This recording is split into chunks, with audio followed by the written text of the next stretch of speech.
Donc pour les ressources e-bug, moi je les utilise essentiellement d'ailleurs sur en tant que support pédagogique. Donc par exemple, l'activité que j'ai menée aujourd'hui avec ma classe de 3e sur la vaccination HPV. Donc j'ai commencé par leur présenter tout d'abord, leur faire un petit rappel sur ce qu'on avait vu en classe, leur présenter vraiment la vaccination HPV via une petite vidéo qui résume qu'est-ce que c'est que le papillomavirus, les papillomavirus, les conséquences, etc. Et après, je leur ai présenté le sujet. Vous allez avoir 12 cas. Vous pouvez choisir vos cas. Vous allez pouvoir travailler en groupe. Donc groupe, s'il vous plaît, pas plus de 3. Et le but, c'est, à partir des différents cas, vous allez devoir me dire si ce que vous avez sous vos yeux, si la partie qui a été trouvée par Madame Descamps sur Twitter, c'est une info, donc c'est quelque chose qui est fiable, une information qui est juste, qui est fiable, qui est vérifiable. Est-ce que c'est une infox? Donc infox, c'est les fameuses fake news. Ou est-ce que c'est une information qui n'est pas une infox, donc c'est pas une fake news, c'est pas non plus une information, mais c'est une information incomplète. Et donc du coup, qui peuvent vous laisser, on va dire, un petit peu dans le flou.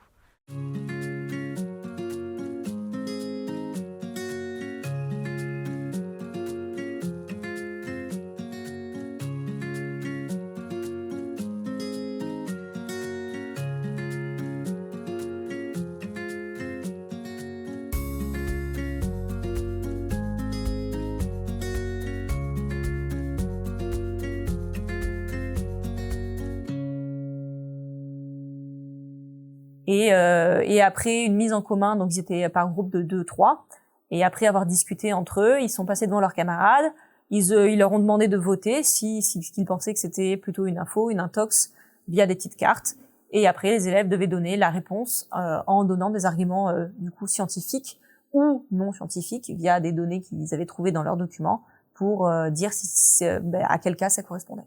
Et donc j'ai l'impression que ça a quand même relativement bien fonctionné avec mes élèves. Donc ils ont quand même réussi à tirer, je pense, certaines informations importantes sur notamment des chiffres. J'en ai certains qui ont fait des calculs, qui ont montré que les chiffres étaient faux.